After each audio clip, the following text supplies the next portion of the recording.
যখন কাছের থেকে বিমুখ হয়ে যায় তো কাছের থেকে আইসা ডাকে, আমা কুনতা মা আম্মাহিনা, তোর কি একটুও মনে পড়ে না তুই একটা পানির ফোঁটা ছিলি? ফামান জাআলাকা তামা, তোকে রক্ত কে করলো? ওমান জাআলাকা মুদগা, রক্তপিণ্ডতে রূপান্তরিত কে করলো? ওমান জাআলাকা ইযামা, তোর কঙ্কালটা কে তৈরি করলো? ওমান কাসা আলাইহি লাহমা, এর উপরে এত সুন্দরভাবে নিখুঁতভাবে গোশতের আবরণ কে চড়াইলো? আজকে নারী পুরুষ দেখা গলায় ওড়না পেঁচাইতে চায়, পুরুষ নারী দেখা বিষের বোতল ডক ডক করে ভিতরে নিতে চায়। আল্লাহ বলে এরকম সুন্দর করে কে চড়াইলো চামড়া আর গোশতের আবরণ? আমা কুনতা সাগীরা, তুই কি ছোট ছিলি না? ফামান কাব্বারাক, তোকে বড় কে করলো? আমা কুনতা যায়ীফা, তুই কি দুর্বল ছিলি না? তোকে শক্তিশালী সুঠামত্ব কে দিল? আমা কুনতা জাহিলা, তুই কি অজ্ঞ ছিলি না? তোকে এডুকেটেড কে বানাইলো? আমা কুনতা মিসকিনা, তুই কি নিশ্চয় মার পেটের থেকে আসিস নাই? ফামান আগনাকা, তোকে স্বয়ং সম্পূর্ণ কে করলো? একটুও মনে পড়ে না? একটুও ভাবিস না? আজকে আমাদেরকে দেখলে মনে হয় আমরা ভাবি না, মনে হয় এতটুকুই মার পেটের থেকে আসছে। কে সাজাইছে আমাদের? হ্যাঁ, হায় হায়, আজকে তো আল্লাহ বলতে চায় না, আল্লাহর নামও আমরা উচ্চারণ করতে চাই না, ঠিক না? হ্যাঁ, অথচ আল্লাহ বললে 40 নেকি পাওয়া যায়, 40 নেকি। শুধু এটা না, নেকির মাসলা না। আমার সাথে চলেন, আমি ডাক্তার দেখায় দিব আপনাকে। আমি চিনি আমেরিকান এক ডাক্তার, যার থিওরি, তার ক্লিপ আছে আমার কাছে বয়ানের, যে মুসলমান জানে না আল্লাহ আল্লাহ করলে কি হয়। আল্লাহ লিখতে গেলে হার্ডের মতো, আল্লাহ লেখাটা হার্ডের মতো হয়, হার্ডের মতো।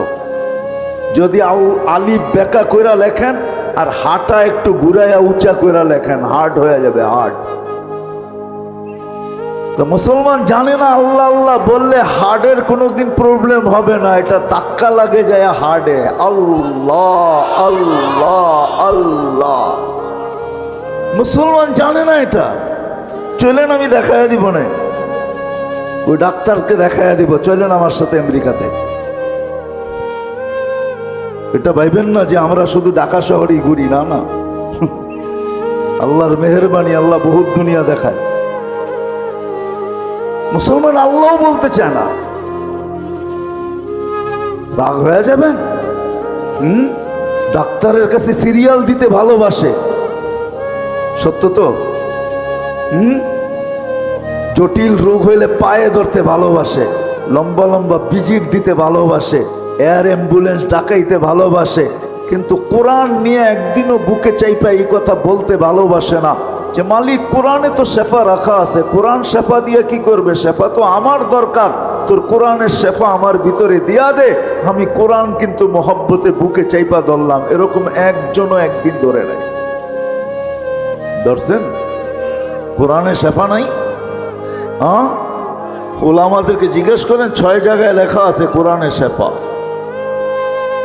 নুনাজ্জিলু মিনাল কুরআনি মা হুয়া শিফা, বুকে চাইপা ধরে মালিক ধরলাম, কিন্তু শেফা না দিলে আমি কোরআন ছাড়বো না। তোর কোরআন শেফা দিয়ে কি করবে?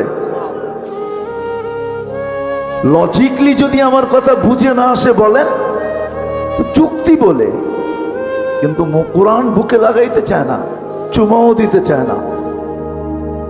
আমি তো একটু আগেই বলে আসছিলাম এশারের পরে যে হায় হায় এই মানুষকে আল্লাহ কত ভালোবাসে। এই মজমায় বেশিরভাগ লোক কোরআন পড়তে জানে না, ঠিক না? সত্য তো। রাগ হয়ে গেলেন? দিলে তো একটা আকাঙ্ক্ষা যে কোরআন পড়তে পারি না, কোরআন খতমের সওয়াবও পাবো না কোনোদিন।